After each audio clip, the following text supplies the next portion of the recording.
Um odor penetrante e antisséptico pairava, pesado, no ar do austero quarto de um hospital público em Lisboa. Misturava-se com o cheiro metálico de sangue que ainda persistia, assaltando o olfato aguçado de Leonor. Após o parto extenuante que superara apenas algumas horas antes, o seu corpo sentia-se como se tivesse sido rasgado em 1000 pedaços e depois cozido à pressa. Cada fibra dos seus músculos gritava de dor, enquanto ela jazia imóvel sobre o lençol branco e áspero. Os seus olhos vazios fitavam o teto enquanto lágrimas de exaustão deslizavam lentamente pelas suas bochechas pálidas. O silêncio no quarto era quase ensurdecedor, quebrado apenas pelo bip rítmico do monitor. O batimento do seu coração era a única testemunha fria da sua sobrevivência, mas no fundo do seu ser, uma violenta tempestade de ansiedade formava-se por causa do seu marido. Duarte ainda não tinha aparecido, apesar de as enfermeiras lhe terem comunicado há muito tempo a feliz notícia do nascimento dos seus 3 filhos. De repente, a pesada porta de madeira abriu-se com uma força que sobressaltou Leonor, e Duarte entrou no quarto. Os seus sapatos caros de couro italiano marcavam um ritmo agudo e frio sobre o chão de azulejo brilhante. Vestia impecavelmente um fato cinzento carvão que se ajustava ao seu corpo na perfeição. No entanto, o seu rosto atraente não mostrava o mais pequeno vislumbre da alegria ou do alívio que normalmente se vê num pai de primeira viagem. Pelo contrário, as suas feições encantadoras estavam distorcidas numa máscara de indiferença gélida e uma expressão de repugnância que não fazia qualquer esforço para esconder. Ele não dirigiu um único olhar aos 3 pequenos berços onde os seus filhos recém-nascidos dormiam placidamente. Nem se deu ao trabalho de se aproximar da cama para perguntar como a sua esposa se sentia depois de arriscar a vida para trazer ao mundo os seus herdeiros. Ele simplesmente ficou parado, imóvel, aos pés da cama, com os braços cruzados sobre o peito, olhando para Leonor com uma frieza glacial que fez a temperatura do quarto parecer cair a pique. Dos seus lábios não saiu uma única palavra de saudação ou consolo. Duarte meteu a mão no bolso interior do casaco, tirou um envelope grosso de cor manila e atirou-o com desdém para a cama, aterrando com um baque surdo junto aos pés de Leonor. Ela olhou para o envelope, a confusão a toldar os seus olhos cansados. A sua mão trêmula estendeu-se para tocar a superfície fria do papel, enquanto um mau pressentimento começava a oprimir-lhe o peito, tornando cada respiração dolorosa. Com uma voz desprovida de calor ou emoção, cortando o silêncio como um bisturi afiado, Duarte ordenou-lhe que assinasse o documento imediatamente. Disse que estava farto daquela farsa de pobreza e não queria perder nem mais um segundo preso a uma mulher que só sabia ser um fardo financeiro para o seu futuro brilhante. O coração de Leonor pareceu parar por um instante quando compreendeu o conteúdo daquele documento. As palavras a negrito da petição de divórcio atingiram os seus olhos como uma sentença de morte para a vida que ela acreditava estar a construir. "O que significa tudo isto?" sussurrou Leonor. A sua voz soava rouca e quebrada pela emoção enquanto tentava sentar-se. Apesar da dor lancinante no seu ventre que a atormentava sem piedade, ela suplicou a Duarte que visse a realidade. Os seus filhos tinham acabado de nascer há algumas horas. Precisavam da presença de um pai, e ela própria precisava desesperadamente do apoio de um marido no seu momento de maior fraqueza. Duarte riu-se. Foi uma risada áspera e dolorosa, carregada de escárnio. Depois, aproximou-se para se debruçar sobre Leonor, como um predador a encurralar a sua presa. Apontou-lhe um dedo acusador, dizendo que as crianças eram um erro dela, não faziam parte dos seus planos. Troçou dela, dizendo que era demasiado ingênua, se pensava que dar à luz 3 filhos de uma vez o prenderia para sempre a essa vida medíocre e aborrecida. Declarou que tinha ambições muito maiores do que ser simplesmente o marido de uma dona de casa, sem ligações sociais, nem bens valiosos que impulsionassem a sua carreira. Ele olhou para o seu relógio de luxo com impaciência, deixando claro que preferia estar em qualquer outro lugar, menos ali, com a sua esposa convalescente e os seus bebés recém-nascidos. Com um sorriso cruel desenhado nos lábios, saboreando o choque visível no rosto de Leonor, ele declarou que a Sofia o esperava no átrio, e ela não gostava de esperar. Elogiou Sofia como uma mulher a sério, bela, com classe, e o mais importante, o pai dela possuía a maior parte das ações da empresa onde Duarte trabalhava. Alguém que o poderia levar ao topo do sucesso num piscar de olhos, algo que Leonor nunca poderia fazer, mesmo que tentasse a vida inteira. O nome de Sofia, a mulher de quem Leonor suspeitava há meses, mas cujas suspeitas tinham sido sempre silenciadas com palavras tranquilizadoras, cheias de mentiras, atingiu-a como um soco físico, estilhaçando em 1000 pedaços cada frágil esperança que ainda nutria sobre o seu casamento. As lágrimas brotaram novamente nos olhos de Leonor, mas desta vez não eram de esgotamento físico, mas do imenso sofrimento interior e do choque de enfrentar o monstro que tinha à sua frente. Com uma voz trêmula, que começava a soar um pouco mais firme à medida que a verdade da traição do seu marido se afundava no seu coração, perguntou a Duarte se ele a tinha usado este tempo todo e agora a descartava como lixo precisamente quando ela mais precisava dele. Duarte encolheu os ombros com indiferença, ajustando a gravata no reflexo da janela, sem se importar minimamente com o sofrimento da sua esposa. Disse friamente que não era preciso dramatizar a situação. Deixar-lhe-ia o modesto apartamento e uma pequena pensão mensal, suficiente para que ela e as crianças não morressem de fome, mas que não esperasse mais, porque a partir daquele dia eram estranhos. Ele virou-lhe as costas, saindo pela porta sem sequer olhar para os bebés que começavam a agitar-se e a chorar, sentindo a tensão no quarto. A porta bateu atrás dele, deixando Leonor novamente sozinha num silêncio sufocante. Mas desta vez o silêncio parecia infinitamente mais pesado, carregado com o peso da rejeição e de um futuro sombrio e escuro. Forçou o seu corpo dorido a mover-se, baixando as pernas da cama e ignorando os fortes protestos dos seus músculos. Cambaleou até aos berços, onde os seus 3 pequenos milagres jaziam. Ao contemplar os seus rostos pequenos, inocentes e frágeis, uma poderosa onda de proteção surgiu dentro dela, misturada com a dor insuportável da rejeição que acabara de sofrer. Como podia um pai virar as costas a estes anjos? Como podia o homem que ela amara nos últimos 5 anos tornar-se um estranho cruel num piscar de olhos? Ela desabou no chão junto aos berços, soluçando desconsoladamente, mas tentando conter a voz para não acordar os filhos, sentindo como se o seu mundo se tivesse desmoronado por completo.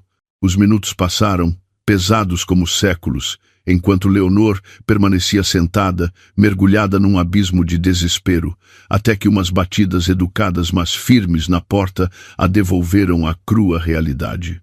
Enxugou as lágrimas apressadamente, pensando que era uma enfermeira ou um médico que vinha examiná-la. Mas quando a porta se abriu, um grupo de pessoas que ela nunca esperaria entrou no pequeno quarto. À frente ia um homem idoso de cabelo prateado e impecavelmente penteado, vestido com um fraque. A sua postura era ereta e digna, apesar da sua idade avançada. Atrás dele, seguiam-no 4 homens de fato preto que transportavam pastas de couro. Os seus rostos eram sérios e respeitosos. Leonor ficou gelada, o seu coração a bater com força. Reconheceu o homem idoso como Sebastião, o mordomo que servira a sua família durante décadas, um rosto familiar que não via desde que fugiu de casa para se casar com Duarte. Sebastião aproximou-se dela com uma elegância intemporal, parando a alguns passos antes de se ajoelhar sobre um joelho, inclinando a cabeça profundamente em sinal de absoluto respeito. Os 4 advogados atrás dele fizeram o mesmo de imediato, criando uma cena surrealista naquele quarto de hospital com cheiro a medicamentos.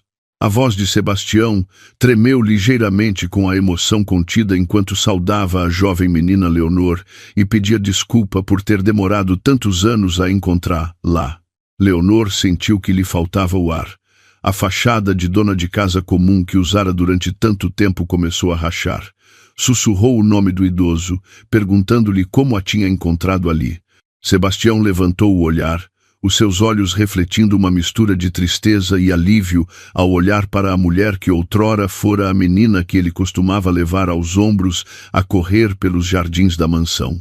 Com delicadeza, Sebastião deu-lhe a notícia, mas a informação atingiu-a com uma dor diferente, mais complexa e profunda. O seu pai, o grande senhor Vasconcelos, falecera há 3 dias. Antes de morrer, mudara todo o seu testamento, revogando todos os direitos de herança de outros parentes gananciosos e deixando tudo à sua única filha perdida. Um dos advogados adiantou-se, abriu a sua pasta de couro e tirou uma pilha de documentos que pareciam muito mais importantes do que os papéis de divórcio que Duarte tinha deixado.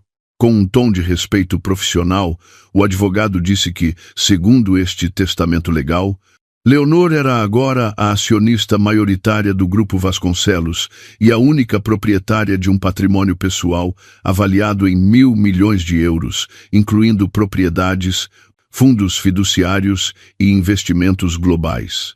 As cifras flutuaram no ar, criando um contraste agudo e irônico com a pequena pensão que Duarte acabara de mencionar com desdém há poucos minutos. Leonor levantou-se lentamente. A dor física pareceu ser esquecida por um momento, enquanto o peso desta verdade pousava sobre os seus ombros. Olhou dos papéis de divórcio espalhados pelo chão para os documentos da herança multimilionária nas mãos do advogado.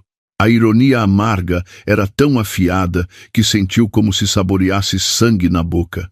Duarte tinha a deixado porque pensava que ela era um fardo inútil, perseguindo outra mulher cuja riqueza não era mais do que um grão de pó em comparação com o que Leonor agora possuía. Um fogo começou a arder nos seus olhos, secando as lágrimas da esposa fraca e abandonada, e substituindo-as pelo olhar de aço de uma soberana. Ela tinha renunciado à riqueza da sua família para provar que o amor verdadeiro podia existir sem dinheiro, mas Duarte tinha lhe provado que estava errada da maneira mais cruel possível. E agora, ela não seria mais Leonor, a dona de casa. Ela era Leonor Vasconcelos, a rainha que regressara ao seu trono. A voz de Leonor mudou completamente, despojando-se do tremor da tristeza e adotando um tom de autoridade que estava destinada a possuir, mas que reprimira durante muito tempo. Ordenou a Sebastião que se levantasse. Pediu-lhe que preparasse imediatamente a melhor equipa médica para a transferir, a ela e aos seus filhos, para as instalações de cuidados privados do Grupo Vasconcelos, porque não queria permanecer naquele lugar deprimente nem mais um minuto.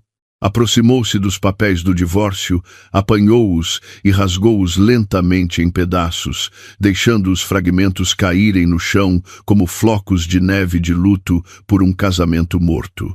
Virou-se para os advogados e ordenou-lhes que contactassem a melhor equipa jurídica. Declarou que se o seu ex-marido queria jogar sujo, ela certificar-se-ia de que ele pagaria um preço tão alto que se arrependeria de ter nascido. Sebastião sorriu. Uma expressão de genuíno orgulho voltou ao seu rosto idoso enquanto se inclinava mais uma vez, confirmando que todas as suas ordens seriam executadas de imediato, marcando o início de uma doce vingança. A viagem do hospital público, apinhado e ruidoso, para as instalações médicas privadas da família Vasconcelos, foi como passar entre 2 dimensões de um mundo completamente diferente. Uma transição que marcava o fim da vida de Leonor como esposa maltratada e o início de uma nova era como a única soberana de uma riqueza inimaginável. Um comboio de berlinas pretas de alta gama sulcava as ruas de Lisboa com precisão militar, escoltando a limusina onde Leonor e os seus 3 bebés descansavam com uma segurança de alto nível que até fazia com que outros condutores se desviassem com respeito. Dentro da cabina silenciosa com aroma a couro caro, Leonor reclinava-se, olhando através das janelas fumadas enquanto os edifícios históricos e os elétricos amarelos passavam.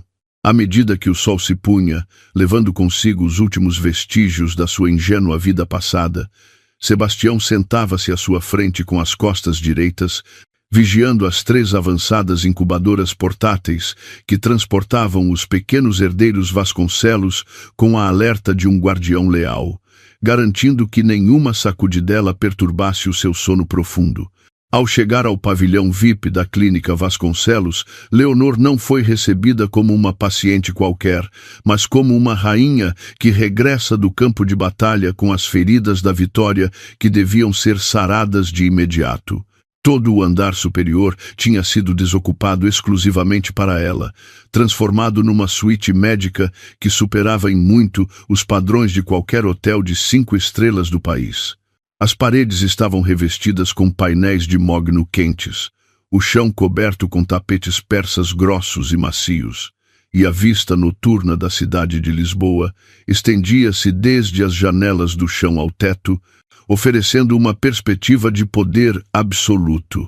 Os melhores médicos especialistas e enfermeiras privadas, que tinham jurado confidencialidade, alinharam-se para lhe dar as boas-vindas, prontos para atender a todas as suas necessidades médicas e de conforto, sem que ela tivesse de o pedir.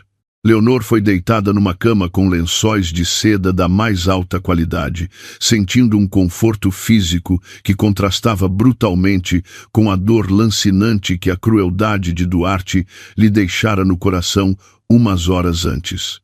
Depois de se certificar de que os seus 3 bebés recebiam os melhores cuidados na nursery privada ligada diretamente ao seu quarto, Leonor pediu um momento a sós antes de discutir assuntos de negócios com a equipa jurídica. Obrigou-se a levantar e caminhou lentamente em direção ao grande espelho da parede, olhando-se com um olhar penetrante que perscrutava a sua própria alma. A mulher que lhe devolvia o olhar do espelho parecia pálida e frágil, com olheiras que eram testemunhas mudas de noites de insônia e do sofrimento interior que suportara. Mas, por detrás dessa fragilidade física, Leonor viu algo novo a começar a crescer, uma determinação de aço forjada no fogo da traição que queimara qualquer forma de ternura que Duarte tinha explorado. Tocou no seu próprio reflexo no espelho, prometendo à mulher que via que esta seria a última vez que pareceria desgraçada, porque a partir de amanhã o mundo conheceria aquele rosto não como o de uma vítima, mas como o de uma conquistadora. A sua mente divagou para o passado, recordando a decisão impulsiva, mas romântica, que tomou há 5 anos quando escolheu abandonar o grande apelido Vasconcelos para procurar um amor puro, não contaminado pela riqueza. Recordou como conheceu Duarte, um jovem ambicioso de uma família normal, que a fez acreditar que o amor podia ser construído de raiz, lutando lado a lado contra as durezas do mundo. Leonor tinha ocultado a sua identidade na perfeição, vivendo com simplicidade, cozinhando, limpando e até poupando do dinheiro das compras para oferecer a Duarte uma secretária decente. Fez tudo isso com a esperança de que Duarte a amasse por quem ela era, não pela herança de 1.000 milhões de euros que a esperava. Duarte, de facto, passara nesse teste inicial. Casou-se com a Leonor pobre. Mas à medida que o tempo passava e as suas ambições cresciam, a máscara daquele homem começou a rachar e, finalmente, estilhaçou-se precisamente no momento em que Leonor mais precisava de apoio. O seu experimento de amor fracassara redondamente e o preço foi o seu coração partido. No entanto, pelo menos obtivera 3 joias preciosas que agora dormiam placidamente no quarto ao lado.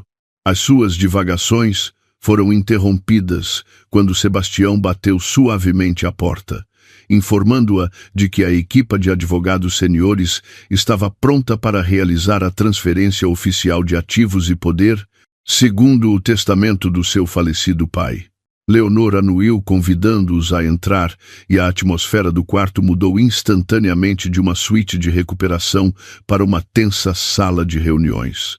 Os advogados desdobraram vários documentos volumosos à sua frente, explicando os detalhes dos ativos que agora estavam sob o seu controle, desde ações maioritárias em empresas mineiras e cadeias hoteleiras internacionais, até propriedades imobiliárias em várias capitais do mundo. As cifras que ali apareciam eram tão fantásticas que eram difíceis de processar para uma pessoa comum. Mas, para Leonor, que fora educada desde criança para este papel, tudo lhe pareceu familiar. Ouviu atentamente os seus relatórios, os seus olhos examinando cada cláusula com uma acuidade que fez suar frio os veteranos advogados, que se aperceberam de que a sua jovem senhora não era uma boneca bonita, ignorante dos negócios. Enquanto isso, noutro canto da cidade, num exclusivo clube noturno no bairro do Chiado, cheio de fumo de charutos caros e música inebriante, Duarte celebrava a sua liberdade com euforia e sem o menor remorso. Estava sentado num sofá de veludo vermelho na zona VIP, com um copo de cristal com o champanhe mais caro numa mão, enquanto a outra rodeava possessivamente a cintura esbelta de Sofia, que ria coquetemente ao seu lado. Os amigos bajuladores de Duarte rodeavam-nos, felicitando-o tanto pelo nascimento dos seus filhos como pelo seu divórcio. Uma ironia moral que só podiam entender aqueles que tinham perdido a consciência em busca do estatuto social. Duarte sentia-se o rei do mundo naquela noite, livre do fardo de uma esposa aborrecida e crianças barulhentas, e convencido de que o seu futuro com Sofia o levaria ao topo do sucesso que sempre sonhara. Contou aos seus amigos o alívio que sentia por se ter livrado finalmente do parasita que travava a sua carreira, referindo-se a Leonor com um tom depreciativo que foi recebido com risos por Sofia e os seus amigos. Sofia, com um vestido de designer que exibia as suas curvas e joias de diamantes que brilhavam sob as luzes da discoteca, olhava para Duarte com uma adoração calculada, vendo-o como um troféu da sua vitória sobre outra mulher. Sussurrou-lhe palavras doces ao ouvido, prometendo-lhe que o seu pai em breve o nomearia diretor-geral de uma das suas filiais como presente de casamento.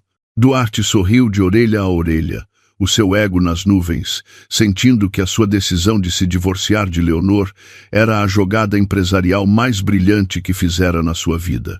Imaginou Leonor naquele momento a chorar num modesto apartamento, a contar moedas para comprar leite, e esse pensamento produziu-lhe uma sádica satisfação, uma validação de que ele era o vencedor no drama da vida.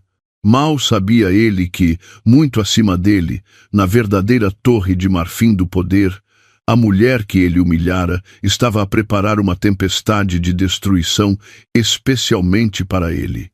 De volta ao luxuoso quarto de hospital, Sebastião entregou a Leonor um dossiê especial com uma capa vermelha, um arquivo que continha um segredo que Leonor guardara zelosamente de Duarte. O dossiê continha dados completos sobre a Avança Sem Limites, a startup de Duarte, que ele sempre se gabara de ser o resultado do seu próprio trabalho árduo e gênio.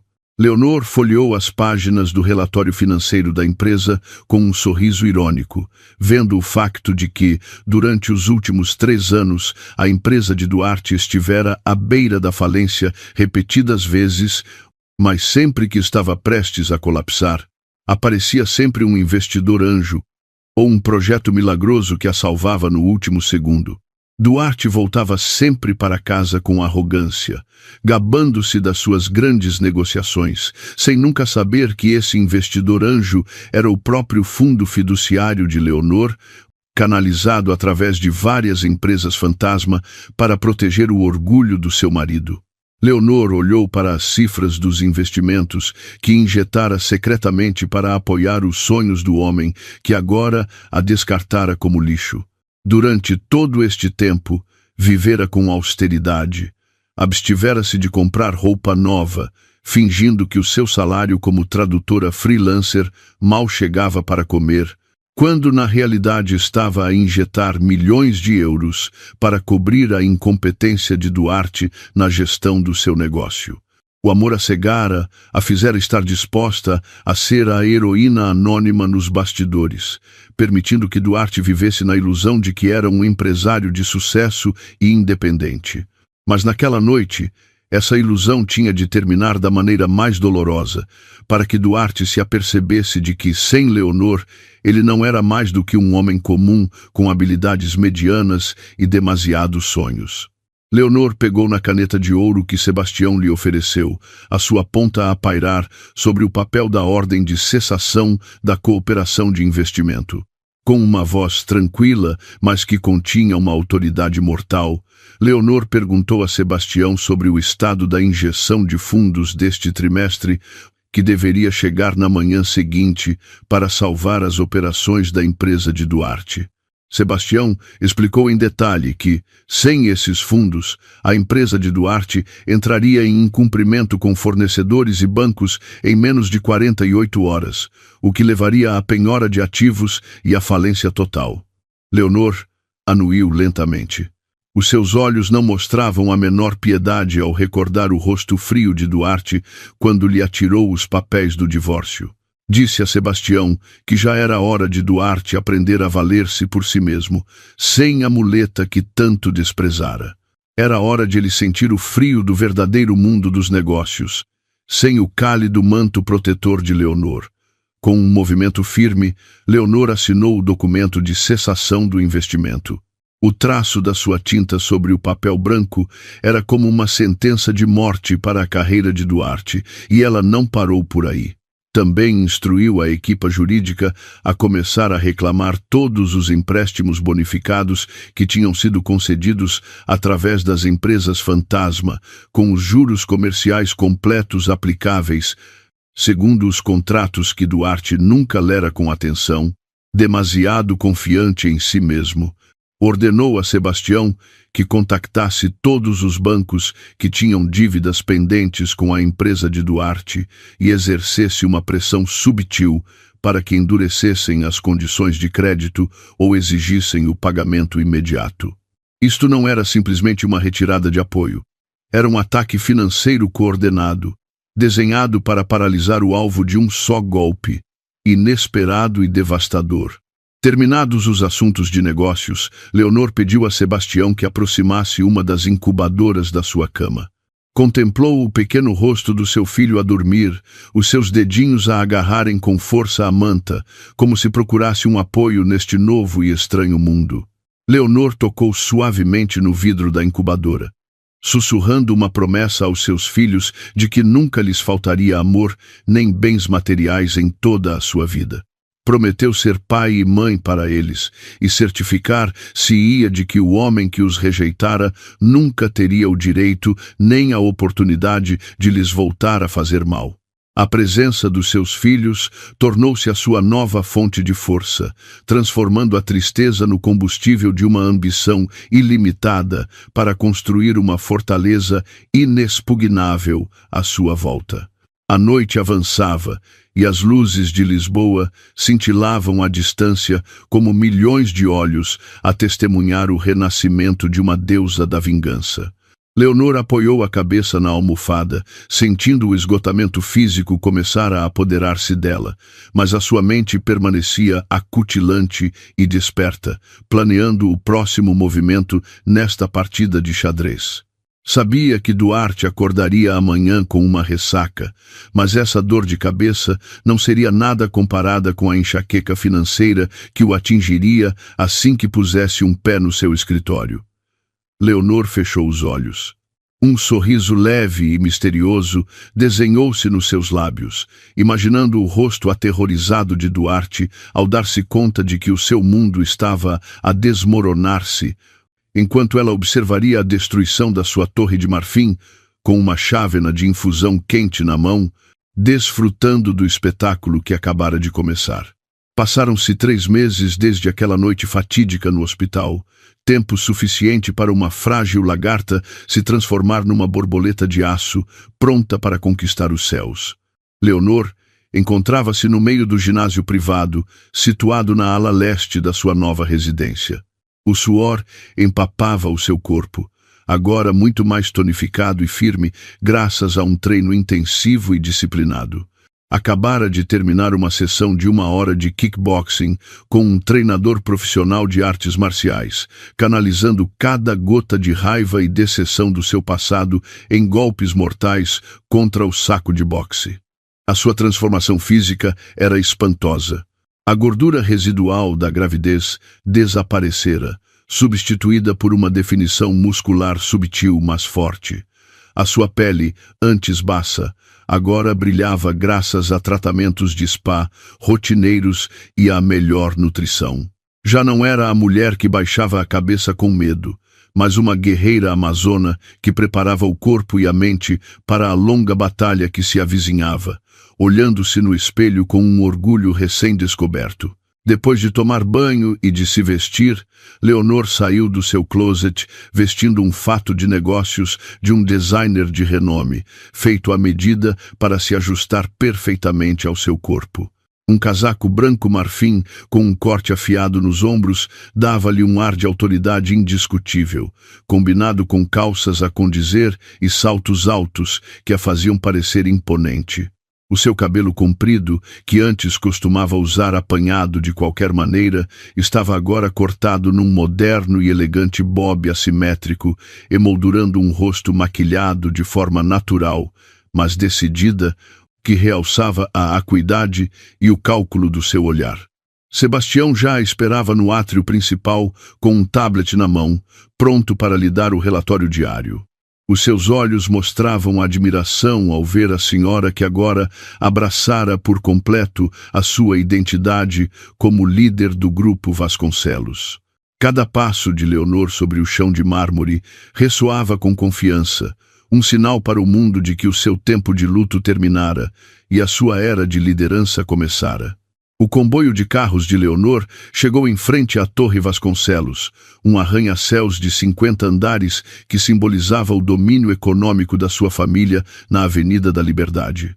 Os funcionários com quem se cruzava no átrio desviavam-se e inclinavam-se respeitosamente, sentindo a aura de intimidação que emanava da mulher, que até agora fora apenas um mito nos rumores da empresa. Leonor não sorriu, apenas anuiu brevemente em sinal de reconhecimento.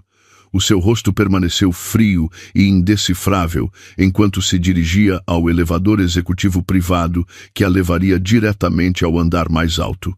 Sabia que hoje era mais um teste importante.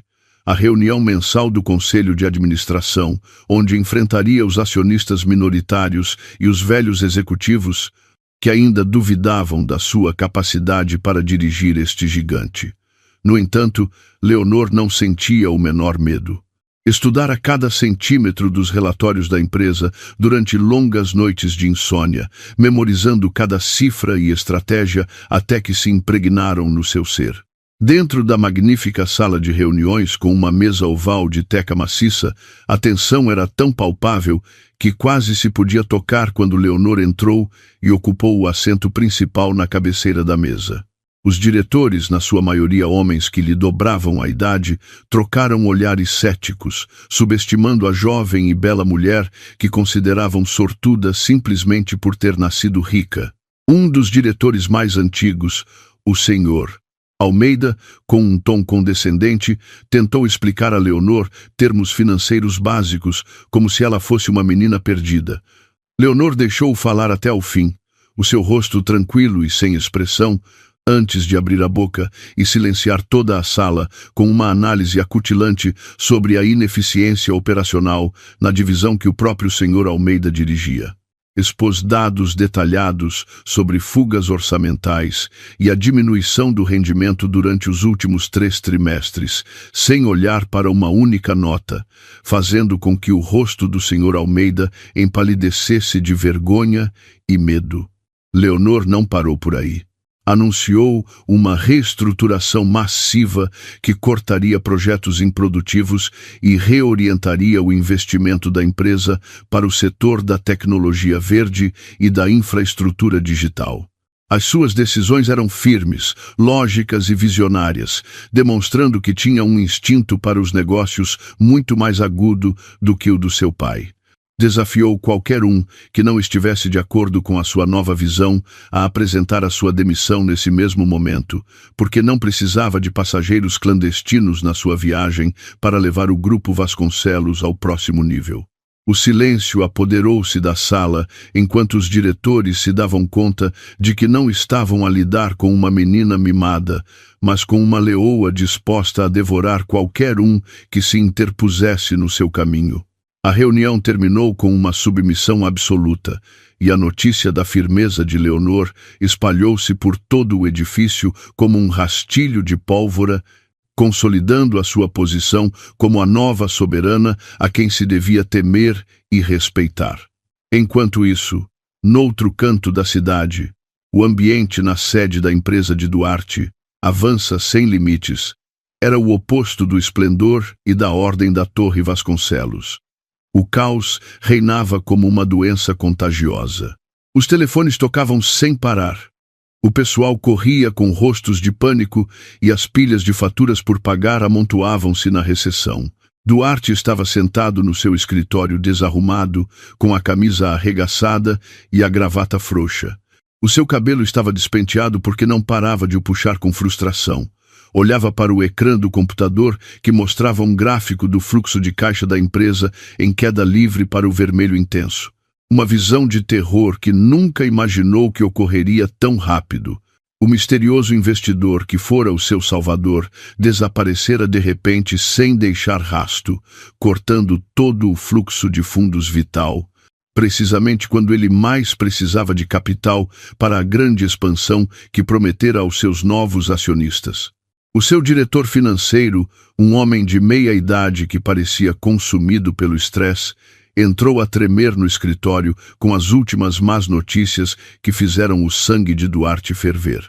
O banco principal, que sempre lhe fornecera linhas de crédito bonificadas, congelara de repente a conta da empresa, alegando uma violação do rácio de dívida e uma mudança na política interna de gestão de riscos.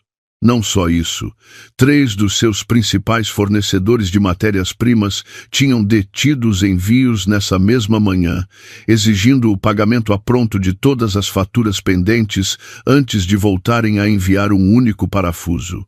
Duarte bateu na mesa com tanta força que um vaso na borda caiu e se estilhaçou. Gritou com o seu diretor, acusando-o de incompetente e exigindo que ele solucionasse o problema de qualquer maneira. Não conseguia aceitar que o império empresarial que construíra com tanto esforço, ou pelo menos assim acreditava, estivesse a desmoronar-se diante dos seus olhos sem aviso prévio. No meio da tempestade de crise, a porta do escritório abriu-se e Sofia entrou com um sorriso radiante que contrastava por completo com a situação.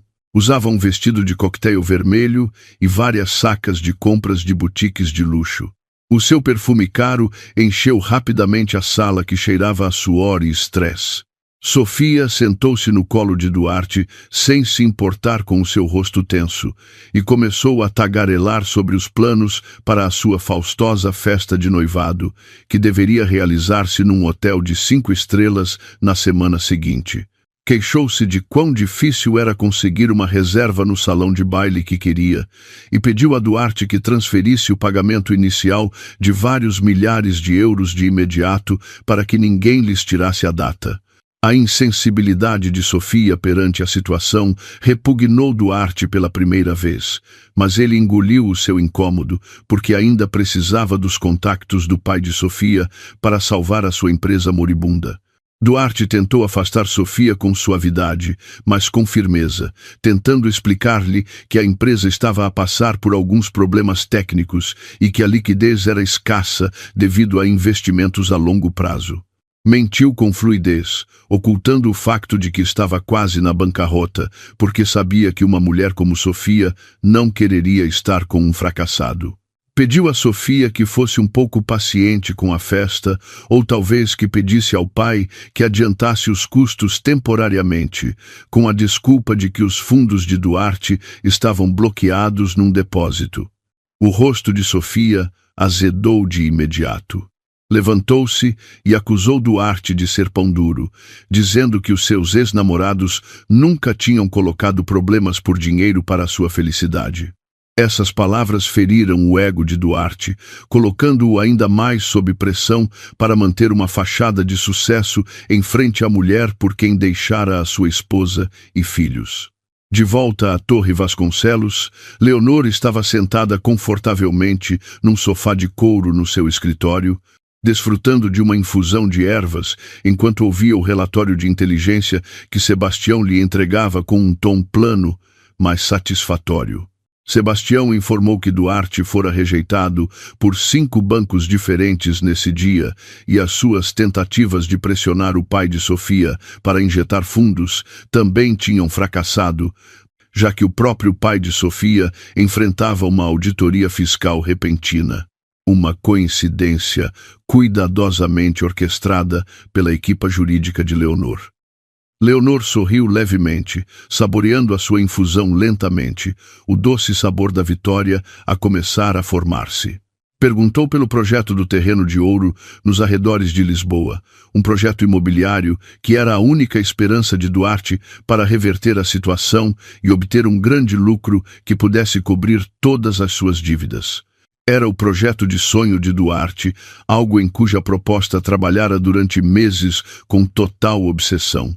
Sebastião colocou uma pasta azul sobre a mesa, informando que o leilão do terreno para o projeto se realizaria na manhã seguinte à porta fechada e que Duarte hipotecara a casa dos seus pais e os seus ativos restantes para reunir o depósito para o leilão. Duarte estava convencido de que ganharia porque tinha informação interna sobre os preços de oferta de outros concorrentes. Leonor pegou na pasta. Os seus olhos brilharam friamente enquanto dava uma nova instrução, cruel mas brilhante. Ordenou a Sebastião que registrasse uma filial desconhecida da Vasconcelos como participante no leilão e apresentasse uma oferta ligeiramente superior ao limite máximo de Duarte, mas suficiente para destruir as suas esperanças. Queria que Duarte sentisse a vitória ao alcance da mão, para depois lhe arrancar no último segundo, deixando-o cair da altura da esperança para o abismo mais profundo do desespero. No dia seguinte, na sufocante sala de leilões, cheia de fumo, Duarte sentava-se inquieto, secando continuamente o suor frio da testa. Tinha apostado tudo naquele momento. Se ganhasse aquele terreno, poderia obter um empréstimo para a construção e salvar a sua empresa, provando a todos que era um gênio dos negócios. O processo de leilão foi renhido. O preço continuou a subir e, um por um, os concorrentes retiraram-se até que só restaram Duarte e um representante de uma empresa estrangeira que ele não conhecia. Duarte fez a sua oferta final. A quantia máxima que tinha do dinheiro da hipoteca da casa dos seus pais, e susteve a respiração, esperando o golpe do martelo. Mas o representante estrangeiro levantou tranquilamente a sua paleta de novo, mencionando uma cifra que era apenas 10% mais alta que a oferta de Duarte, mas suficiente para ser o último prego no caixão das suas esperanças. O martelo bateu. O terreno foi vendido à parte contrária. E o mundo de Duarte escureceu de repente, como se o sol se tivesse apagado para sempre. Ficou paralisado na sua cadeira, os seus ouvidos a zumbir, incapaz de ouvir as felicitações do comitê ao vencedor do leilão, enquanto a imagem da ira dos seus pais, que iam perder a sua casa, dançava diante dos seus olhos. Saiu do edifício do leilão a cambalear como um zombi, ignorando as chamadas de Sofia, que provavelmente se queixava de novo do vestido da festa. Mal sabia ele que do outro lado da rua, dentro de uma limusina com vidros fumados, Leonor o observava através de uma fresta da janela com um olhar desprovido de emoção. Leonor viu a devastação no rosto do seu ex-marido, mas não sentiu piedade no seu coração, apenas a confirmação de que a justiça estava a ser feita. Duarte escolhera o caminho da ganância, e agora estava a colher a tempestade das sementes que ele próprio semeara. Naquela noite, Leonor voltou para casa mais cedo, deixando a figura da empresária impiedosa à porta do escritório e voltando a ser uma mãe amorosa para os seus 3 filhos. Entrou no quarto dos bebés, decorado com um tema de céu noturno, onde os seus 3 pequenos brincavam num tapete macio de pele, acompanhados por 2 amas certificadas. O rosto de Leonor suavizou-se instantaneamente. Um sorriso sincero floresceu nos seus lábios, enquanto se ajoelhava e abria os braços para receber os abraços calorosos daquelas pequenas criaturas inocentes. Pegou neles ao colo, um por um. Beijou as suas bochechas rechonchudas e sentiu uma paz que nenhum dinheiro podia comprar. Ali estava o seu verdadeiro mundo, nas risadas cristalinas dos seus filhos, e ela faria qualquer coisa, inclusive destruir quem se atrevesse a ameaçar esta felicidade, para assegurar o seu futuro. Depois de deitar os seus filhos, Leonor voltou ao seu escritório para rever os preparativos finais para a gala anual de empresários nacionais, que se realizaria em 2 dias. Seria a sua estreia oficial em público como líder do Grupo Vasconcelos, o momento em que sairia das sombras e se apresentaria ao mundo da elite empresarial portuguesa. Olhou para a lista de convidados no seu tablet e o seu dedo parou num nome no final da lista de convidados regulares: Duarte. Leonor não riscou deliberadamente esse nome.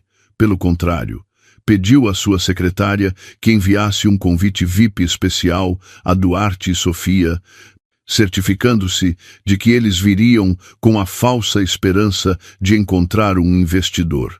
O palco estava montado para o ato principal, um encontro que se tornaria no pior pesadelo de Duarte e no momento da coroação da rainha Leonor. O grande salão do Four Seasons Hotel Ritz Lisbon, naquela noite, estava banhado na luz dourada de milhares de gigantescos candelabros de cristal que pendiam do teto, criando uma atmosfera de luxo quase ofuscante para quem entrasse. Era a noite mais esperada do calendário social da elite empresarial lisboeta, o jantar de gala de empresários nacionais, um lugar onde se sussurravam acordos multimilionários entre o tilintar dos copos de champanhe e se decidia o destino de grandes empresas com um aperto de mão informal. O ar estava impregnado de perfumes caros misturados com o cheiro a dinheiro e poder, enquanto uma suave música de orquestra fluía em fundo, mascarando o som do roçar de egos dos magnatas presentes. Para a maioria dos convidados, esta noite era uma oportunidade para exibir riqueza e contactos, mas para Duarte era o último campo de batalha, uma aposta de vida ou morte, em que devia conseguir um investidor ou enfrentar a ruína total que já o esperava. Duarte entrou no salão de baile de braço dado com Sofia, esforçando-se por manter a máscara de confiança que costumava usar, embora o suor frio começasse a empapar o seu smoking caro. Sentia-se como um impostor infiltrado numa festa de reis. O bolso do seu casaco pesava com os cartões de visita que queria distribuir a qualquer um que estivesse disposto a ouvir as suas fanfarronices. Sofia, ao seu lado, parecia alheia à atenção de Duarte. Estava ocupada a admirar-se, certificando-se de que o vestido de noite de lantejoulas prateadas que o obrigara a comprar com um cartão de crédito já sobrecarregado atraísse a atenção de todos. Sofia não parava de sussurrar queixas sobre o carro alugado que os trouxera, dizendo que era menos elegante do que os dos seus amigos, sem se dar conta de que o custo do aluguer era o último dinheiro vivo que Duarte tinha na sua carteira.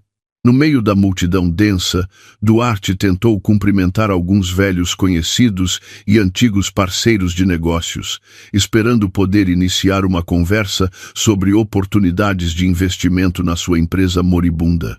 No entanto, a resposta que recebeu foi extremamente fria e inquietante.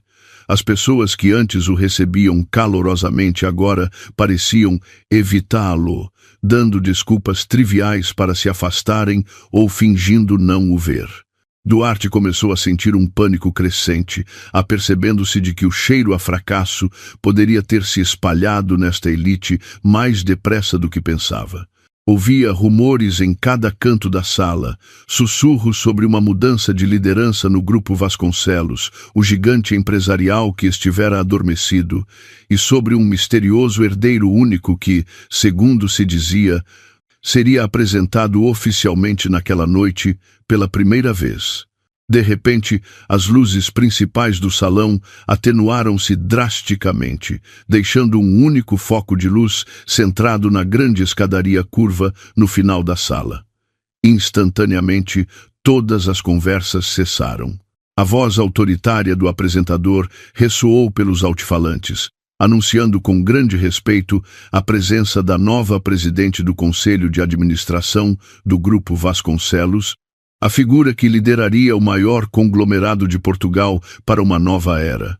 As portas duplas no topo da escadaria abriram-se lentamente e uma figura feminina saiu da escuridão para a luz, fazendo com que milhares de pares de olhos ficassem fixos, sustando a respiração. A mulher usava um vestido de noite de veludo preto profundo, desenhado à medida para se ajustar elegantemente ao seu corpo, com um detalhe de ouro puro no pescoço que irradiava uma aura de majestade e mistério, e uma pequena, mas antiquíssima, tiara de diamantes que brilhava sobre o seu impecável corte de cabelo bob assimétrico. Duarte semicerrava os olhos, tentando focar a sua vista na figura que estava muito acima, sentindo que havia algo muito familiar na sua postura e na sua forma de estar. O seu coração começou a bater a um ritmo irregular, uma negação subconsciente a formar-se na sua mente, gritando que o que via não podia ser real. A mulher começou a descer as escadas com passos graciosos e seguros. Cada toque dos seus saltos parecia afirmar o seu domínio sobre todos na sala. Quando o seu rosto foi finalmente capturado claramente pela luz do foco, Duarte sentiu como se o chão debaixo dos seus pés se desmoronasse. Aquele rosto, embora agora maquilhado profissionalmente, com um aspecto afiado e uma expressão fria e desconhecida, era o mesmo que vira todas as manhãs na mesa do pequeno almoço, o rosto da mulher a quem chamara aborrecida e de quem se divorciara no hospital. Era a Leonor. Sofia, de pé ao lado de Duarte, agarrou-lhe o braço com as suas unhas afiadas. Os seus olhos arregalaram-se de surpresa e uma inveja ardente ao ver a mulher que considerava uma rival inferior, transformada no centro do universo. Sussurrou com voz trêmula, perguntando a Duarte se os seus olhos a enganavam ou se a mulher no topo da escadaria era realmente a sua ex-mulher, a que supostamente era pobre. Duarte não conseguiu responder. A sua boca sentia-se seca como um deserto, o seu cérebro em curto-circuito, tentando processar a realidade que o atingia como um comboio de alta velocidade. Como era possível que a Leonor, a mulher que sempre usava batas gastas e contava o dinheiro para as compras, fosse a única herdeira do lendário Grupo Vasconcelos? As memórias das pequenas mentiras de Leonor, a sua recusa em falar da sua família e a sua repentina partida da casa dos seus pais agora giravam na cabeça de Duarte, formando uma imagem completa e aterradora de quão estúpido ele tinha sido. Leonor desceu do pódio e foi recebida por um aplauso estrondoso que ressoou por toda a sala. Os principais empresários apressaram-se a aproximar-se dela, mas ela passou por entre eles com um sorriso leve, educado, mas distante. Subiu ao pódio, colocou-se atrás do microfone e olhou para o mar de rostos humanos à sua frente com uma calma aterradora. Os seus olhos percorreram a sala como se procurassem alguém, e quando o seu olhar se encontrou com os olhos desorbitados de Duarte à distância, o tempo pareceu parar para ambos. Não havia anseio nem dor nos olhos de Leonor, apenas o olhar frio de um juiz a observar um condenado à morte. Um reconhecimento silencioso de que sabia que Duarte estava ali e que desfrutava do seu medo. Leonor começou o seu discurso. A sua voz era clara, inteligente e cheia de autoridade, falando da visão do futuro da economia digital e da responsabilidade social corporativa.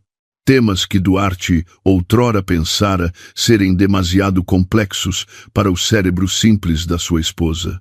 Cada palavra que saía da boca de Leonor era uma bofetada no ego de Duarte, demolindo a percepção de superioridade que ele construíra para ocultar a sua insegurança. Apercebeu-se de que a mulher que falava de aquisições globais e estratégias de mercado era a mesma que outrora lhe massajara os pés depois do trabalho. A mulher que ele traíra por um capital inicial que se revelou insignificante em comparação com a riqueza que Leonor possuía. Duarte sentiu náuseas, uma combinação de arrependimento tardio e uma cobiça que se reacendeu selvaticamente. Um pensamento astuto começou a infiltrar-se na sua mente aterrorizada. Se Leonor era multimilionária, então, como seu ex-marido e pai dos seus filhos, seguramente ainda tinha uma oportunidade de obter uma parte daquele bolo gigante.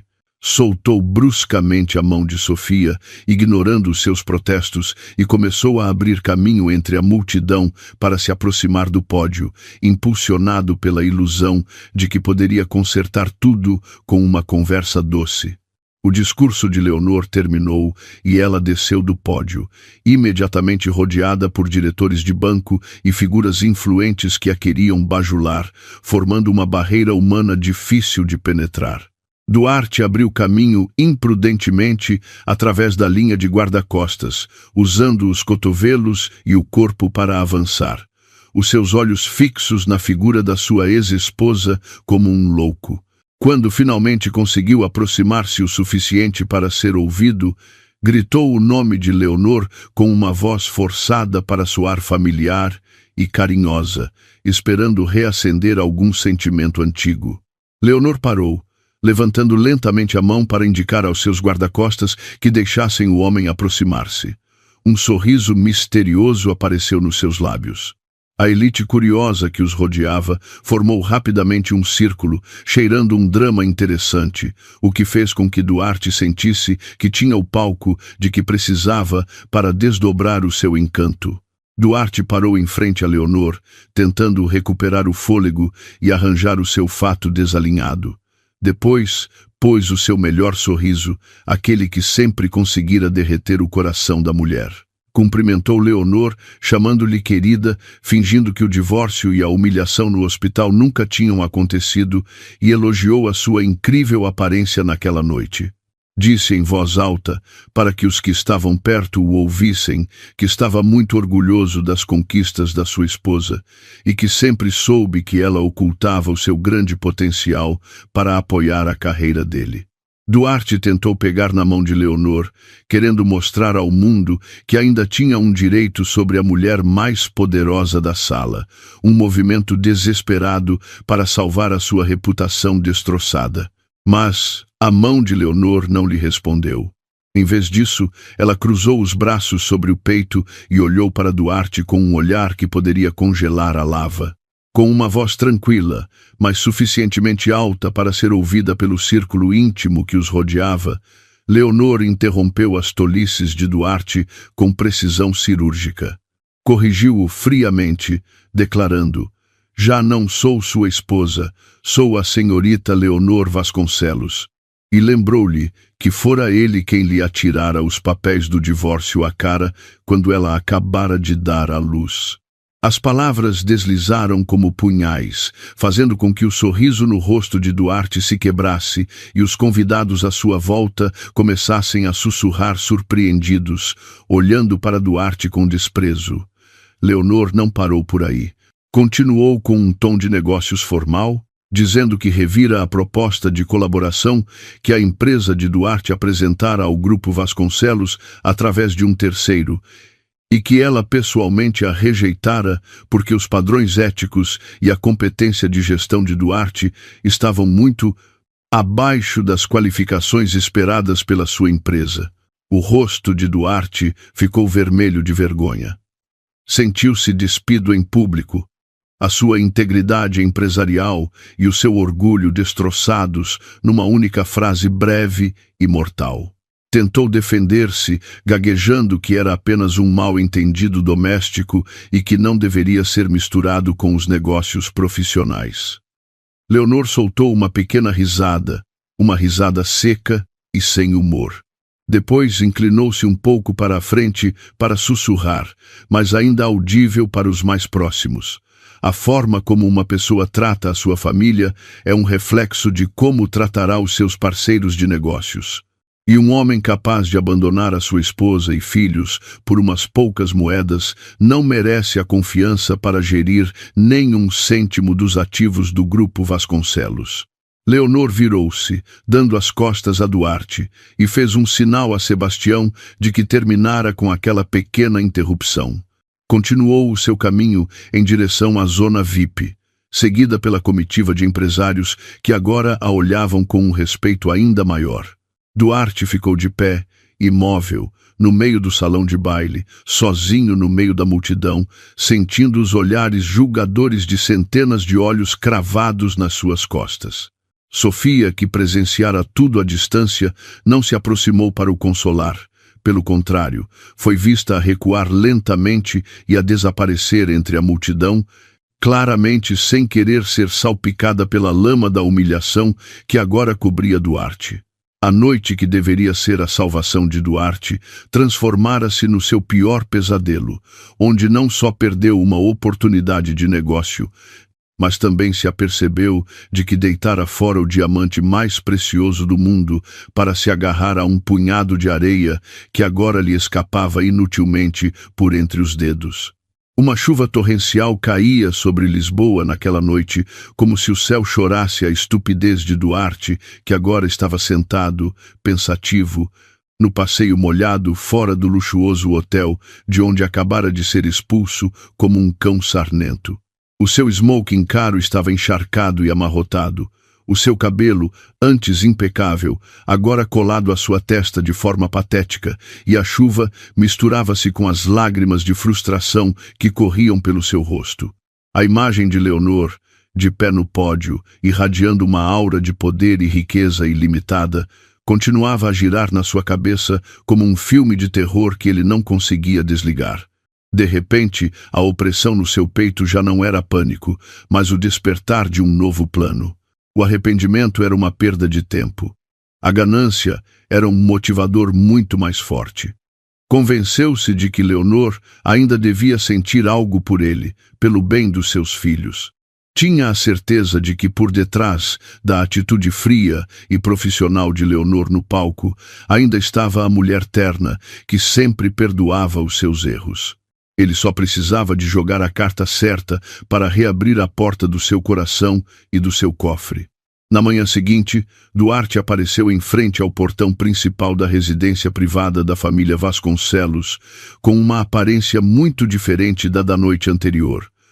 Uma transformação cuidadosamente desenhada. Usava uma camisa branca lisa, ligeiramente amarrotada, e umas simples calças de tecido. Deixara a barba por fazer de propósito para dar uma impressão de depressão e desleixo, e na sua mão levava um ramo barato de lírios brancos que comprara na rua. Parou em frente ao intercomunicador com uma cara lastimosa, suplicando aos seguranças que o deixassem ver a sua esposa e os seus filhos, atuando como um pai desesperado que sentia a falta da sua família. Sabia que as câmaras de segurança gravavam cada um dos seus movimentos e esperava que Leonor estivesse a ver esta atuação dramática de dentro do seu palácio, esperando que o seu coração de mãe se comovesse ao ver o estado lamentável do seu ex-marido. Dentro da sofisticada sala de monitores de segurança, Leonor sentava-se, saboreando o seu café preto, olhando para o ecrã que mostrava o rosto suplicante de Duarte com uma expressão plana e indecifrável. Sebastião estava de pé atrás dela, o seu rosto idoso enrugado de desgosto ao ver a farsa de Duarte, e ofereceu-se para enxotar o homem de uma maneira mais contundente do que com simples palavras. No entanto, Leonor levantou a mão para deter a intenção de Sebastião. Outro plano formava-se na sua mente acutilante. Decidiu deixar Duarte entrar, não porque se tivesse abrandado, mas porque queria ouvir por si mesma até que ponto aquele homem estava disposto a rebaixar-se por dinheiro e queria dar-lhe uma rejeição direta que destruiria as suas esperanças pela raiz. Leonor ordenou que se abrissem os portões, preparando-se para um novo capítulo neste jogo mental. Duarte entrou no magnífico salão principal com passos hesitantes. Os seus olhos arregalaram-se ao ver o interior da casa, que se assemelhava a um palácio clássico europeu com um toque moderno e elegante. Viu quadros originais de mestres mundiais pendurados nas paredes, vasos da dinastia Ming nos cantos e móveis, cujo preço provavelmente poderia saldar todas as dívidas da sua empresa de imediato. A cobiça reacendeu-se nos seus olhos, fortalecendo a sua determinação de não sair daquela casa sem conseguir algo. Quando Leonor finalmente desceu as escadas, vestindo um elegante vestido de seda, Duarte ajoelhou-se imediatamente no chão de mármore. Lágrimas de crocodilo começaram a brotar dos seus olhos, enquanto se arrastava em direção aos pés de Leonor, tentando alcançar a bainha do seu vestido com mãos trêmulas. Com uma voz rouca e fingida, Duarte começou o seu ataque emocional, dizendo que perdera o juízo temporariamente devido à imensa pressão do trabalho. Inventou uma história falsa de que Sofia o apanhara, dando-lhe drogas ou bebidas que o deixaram inconsciente e que nunca a amara de verdade nem por um segundo. Jurou por Deus que o seu coração sempre pertencera a Leonor e aos seus filhos, e que a decisão do divórcio fora tomada num estado mental instável devido ao estresse. Usou termos médicos ao acaso para justificar a sua crueldade.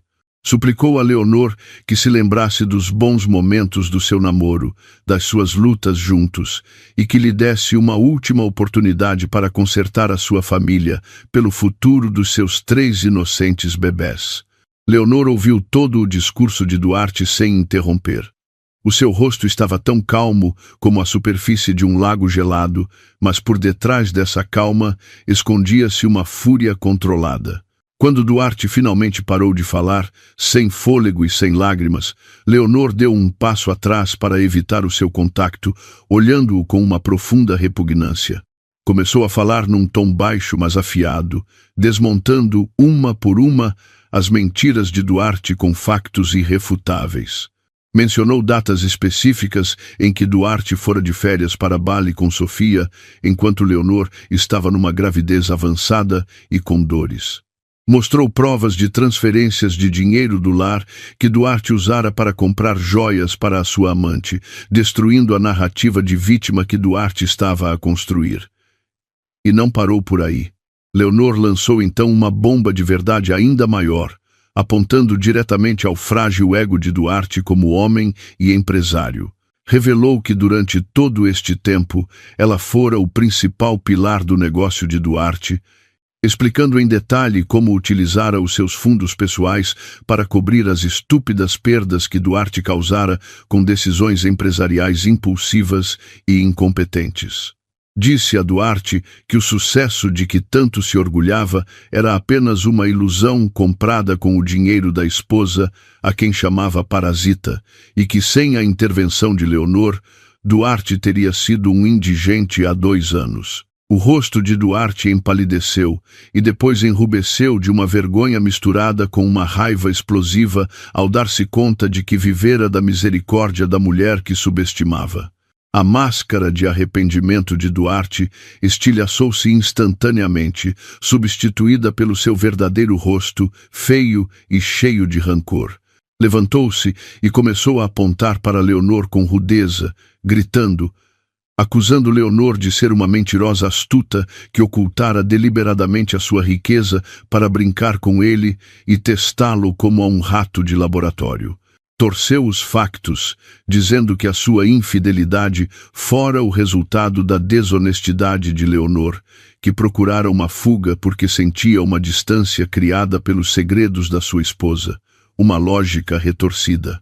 Duarte tentou justificar os seus próprios pecados, culpando a vítima, uma tática manipuladora clássica de um narcisista encurralado.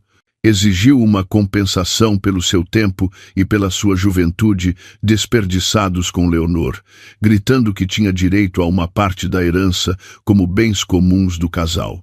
Leonor soltou uma risada fria, uma risada que gelava os ossos. Depois, pressionou um botão do intercomunicador na parede para chamar a equipa de segurança que já estava de alerta atrás da porta. Pegou numa cópia do acordo pré-nupcial que Duarte assinara arrogantemente no seu dia, porque na altura pensava que Leonor era pobre e não queria partilhar os seus bens, e atirou-lhe à cara. Leonor lembrou-lhe que, segundo a lei e o documento que ele próprio assinara, não tinha direito a nem um cêntimo dos bens privativos ou da herança de Leonor. Declarou firmemente que ele não obteria dinheiro, não obteria perdão e, o mais importante, nunca lhe seria permitido aproximar-se dos seus filhos porque era uma influência tóxica e prejudicial. Os corpulentos seguranças entraram, arrastando um Duarte que resistia e amaldiçoava para fora daquela sala sagrada, atirando-o de novo para a rua onde pertencia. Humilhado, furioso e desesperado, Duarte caminhou sem rumo pelas ruas de Lisboa, o seu coração cheio de um rancor ardente pela mulher que agora considerava a sua maior inimiga. No seu ponto mais baixo, o seu telefone vibrou, mostrando uma mensagem de Sofia, que, ao que parece, não desaparecera por completo da sua vida. Sofia, sentindo-se também humilhada e tendo perdido o acesso a um estilo de vida de luxo, propôs a Duarte encontrarem-se num café afastado para discutir um plano de reserva. O encontro daquelas duas almas podres teve lugar num canto escuro do café, onde Sofia, com um olhar astuto, sugeriu a Duarte que deixasse de jogar a vítima suplicante e começasse a jogar sujo como um atacante letal. Sofia lembrou a Duarte que, embora ele não tivesse dinheiro, tinha o estatuto biológico de pai dos únicos herdeiros do grupo Vasconcelos, e essa era uma arma muito poderosa aos olhos da lei. Sofia começou a envenenar a mente de Duarte com ideias maléficas, desenhando uma estratégia para atacar o ponto mais fraco de Leonor, o seu instinto maternal. Sugeriu a Duarte que apresentasse uma ação judicial pela custódia total dos seus 3 filhos, acusando Leonor de ser uma mãe ocupada, viciada no trabalho e que negligenciava os filhos pela sua ambição empresarial. Sofia disse que os meios de comunicação adorariam a história da mãe multimilionária e fria contra o pai pobre e carinhoso e que poderiam usar a opinião pública para pressionar Leonor. O objetivo não era realmente cuidar das crianças. Duarte nem sequer se lembrava dos seus nomes completos, mas forçar Leonor a pagar uma enorme soma de dinheiro para que Duarte renunciasse aos seus direitos de custódia. Era um plano de extorsão legal, vil, desenhado para espremer dinheiro do amor de uma mãe. Duarte ouviu o plano atentamente. Um sorriso malvado espalhou-se lentamente pelos seus lábios gretados, sentindo que encontrara um novo raio de esperança na escuridão do seu destino. A notícia da ação de custódia foi deliberadamente vazada pelo lado de Duarte para os meios de comunicação sensacionalistas nessa mesma tarde, desencadeando um frenesim nas redes sociais e nos títulos da televisão nacional. A narrativa da batalha pelos filhos numa família multimilionária tornou-se tendência, com muitos comentários negativos a atacar Leonor, baseados na informação unilateral difundida por Sofia. Duarte foi entrevistado na televisão com uma cara triste, atuando como um pai injustiçado pelo poder do dinheiro, enquanto Sofia estava ao seu lado como o seu leal apoio moral. Estavam a jogar um jogo de perseguição pública, tentando destruir a reputação de Leonor antes de o julgamento começar. Mas não sabiam que Leonor não estava a jogar xadrez. Estava a preparar-se para queimar todo o tabuleiro, juntamente com os jogadores, com as provas que guardara em segredo. Naquela noite, Leonor estava de pé na varanda do quarto dos seus filhos, olhando para a cidade de Lisboa com um olhar muito mais duro do que antes. Jurou às estrelas que Duarte nunca tocaria num único cabelo da cabeça dos seus filhos. Esta guerra já não era por dinheiro ou orgulho, era uma guerra pela sobrevivência e segurança do seu próprio sangue. E ela usaria cada cêntimo, cada contacto e todo o poder que tinha para garantir que Duarte lamentaria o dia em que decidiu usar os seus filhos como moeda de troca. O silêncio que envolveu a sala do tribunal, após a reprodução do vídeo, foi muito mais tenso do que o bulício de qualquer mercado. Os rostos dos presentes, antes cheios de curiosidade, agora refletiam uma mistura de repugnância e ira contida, dirigidos diretamente a Duarte e Sofia, que permaneciam petrificados no banco dos réus. O juiz-presidente olhou para o ecrã, agora escuro, com o maxilar cerrado, depois dirigiu o seu olhar penetrante a Duarte, que parecia como se a sua alma acabasse de ser arrancada do seu corpo. Não restava nenhum vestígio da arrogância, nem da atuação lastimosa que exibira antes. Apenas restava o esqueleto trêmulo de um homem que se apercebia de que a sua máscara se estilhaçara perante toda a nação. Duarte tentou abrir a boca para negar, para dizer algo que pudesse salvar a situação, mas da sua garganta seca não saiu mais do que um patético silvo de pânico. O advogado principal de Leonor não deu aos seus oponentes nem um segundo de tréguas para recomporem a sua defesa já destroçada. Aproximou-se da mesa do juiz com uma pilha de documentos grossos e impecavelmente encadernados, o seu rosto a irradiar a confiança absoluta de um carrasco pronto a fazer cair a espada da justiça. Com uma voz forte que ressoou em cada canto da sala, declarou que a gravação de vídeo era apenas a ponta do iceberg do caráter podre de Duarte. Apresentou as provas da auditoria forense que revelavam o desvio de fundos da empresa, a fraude fiscal e o branqueamento de capitais que Duarte cometera durante anos para financiar o seu estilo de vida luxuoso com a sua amante. Esses documentos não eram simples papéis. Eram os últimos pregos que selariam o caixão de Duarte para sempre, convertendo este caso civil num pesadelo penal inevitável. O ambiente na sala transformou-se num caos controlado enquanto os jornalistas teclavam a uma velocidade frenética, competindo para serem os primeiros a difundir a notícia da dramática queda do jovem e corrupto empresário. Duarte olhou à sua volta com olhos desorbitados em busca de apoio, mas até o seu próprio advogado agora se distanciava como se Duarte fosse portador de uma praga.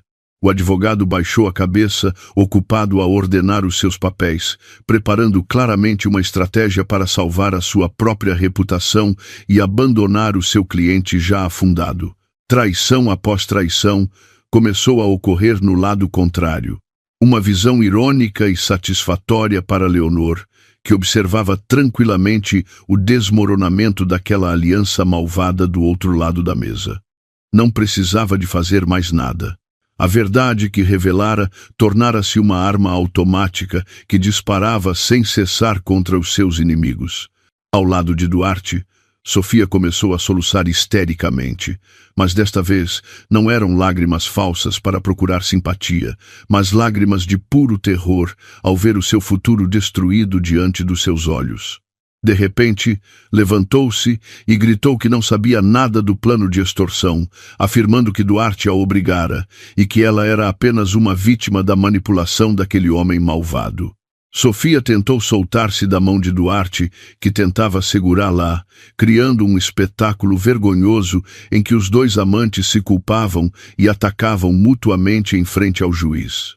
Duarte insultou Sofia, chamando-a de materialista e gananciosa, enquanto Sofia respondeu, gritando que Duarte era um vigarista falido e inútil.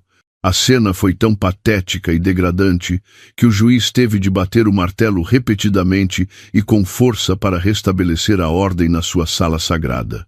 Uma vez restabelecida a ordem com dificuldade, o juiz-presidente leu o seu veredicto com um tom que continha ira e uma autoridade legal inabalável. Declarou que Duarte demonstrara de forma conclusiva não ser apto para ser pai e ter uma má-fé que punha em perigo o bem-estar psicológico e físico das crianças.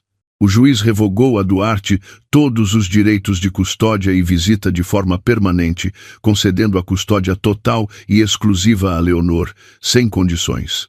Não só isso, o juiz também emitiu uma ordem de detenção provisória contra Duarte e Sofia por presumível extorsão, fraude e conspiração, e ordenou que as provas dos crimes financeiros fossem entregues imediatamente ao Ministério Público para serem processadas como crimes graves. O veredicto caiu como um raio, reduzindo a cinzas as últimas esperanças de Duarte. Antes que ele pudesse processar que a sua vida acabara de terminar, a porta lateral da sala abriu-se e um esquadrão de polícias uniformizados entrou com passo firme.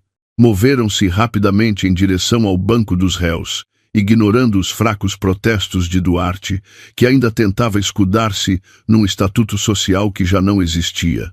O frio som metálico das algemas, ao fecharem-se, ressoou com força, marcando a sua transição de empresário livre a prisioneiro do Estado. Duarte resistiu. O seu rosto enrubescido de vergonha e ira, os seus olhos a olharem fixamente para as câmaras dos jornalistas que agora o focavam sem piedade como a um criminoso. Sofia não escapou a um destino semelhante. Foi escoltada para fora, a chorar aos gritos, a sua maquilhagem corrida e o seu vestido caro amarrotado. Um final trágico para as suas vazias ambições de socialite. Enquanto passava pela mesa de Leonor, Duarte parou de se debater de repente e olhou para a sua ex-esposa com uma estranha mistura de ódio, arrependimento e profundo desespero. Abriu a boca para dizer algo, talvez um pedido de desculpas ou uma última maldição, mas as palavras nunca saíram porque Leonor não lhe devolveu o olhar. Simplesmente sentou-se ereta, olhando em frente como se Duarte fosse ar invisível, recusando-se a dar qualquer tipo de validação ao homem que tentara destruir a sua vida. A atitude fria de Leonor foi o castigo mais duro para o narcisismo de Duarte. Ele apercebeu-se de que já não tinha poder algum para influenciar as emoções daquela mulher, nem mesmo a ira. Tornara-se irrelevante. Uma nota de rodapé de mau gosto na gloriosa história de Leonor. Leonor levantou-se lentamente depois de Duarte e Sofia serem retirados da sala, ajustando o seu casaco com um movimento elegante e digno. Apertou a mão da sua equipa jurídica um por um, agradecendo-lhes com um sorriso sincero, raramente visto, pelo seu árduo trabalho para limpar o seu nome e proteger os seus filhos. Fora do tribunal, o sol brilhante de Lisboa recebeu Leonor como se o universo celebrasse a sua vitória com a sua melhor luz. A multidão de jornalistas que esperava nas escadas rodeou-a de imediato. No entanto, Leonor não parou para uma longa entrevista. Apenas se deteve um momento no topo das escadas, baixou ligeiramente os óculos de sol e disse brevemente: "Fez-se justiça. O meu foco principal agora é criar os meus filhos em paz." Essa simples frase, pronunciada com um tom tranquilo mas firme, tornou-se instantaneamente no título principal de todas as notícias nacionais, afirmando a sua posição como uma vencedora digna e com classe. Sebastião já esperava junto à porta aberta da limusina, o seu rosto idoso radiante de um orgulho que não conseguia ocultar. Inclinou-se respeitosamente, mais profundo do que o habitual, um sinal de sincera homenagem à força de caráter que Leonor demonstrara.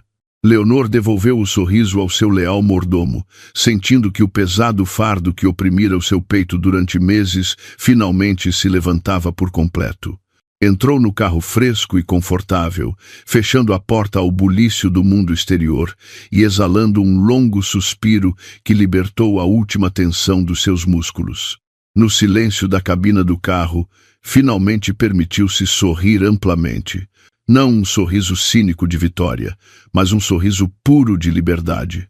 O carro começou a mover-se, deixando para trás o tribunal que fora testemunha muda do fim de um capítulo sombrio da sua vida, levando Leonor de volta ao seu palácio, onde os seus 3 filhos a esperavam. O futuro estendia-se diante dela como uma tela em branco, pronta a ser pintada com as cores da felicidade e do sucesso que ela mesma criaria. Ela era Leonor Vasconcelos e acabara de provar que era indestrutível.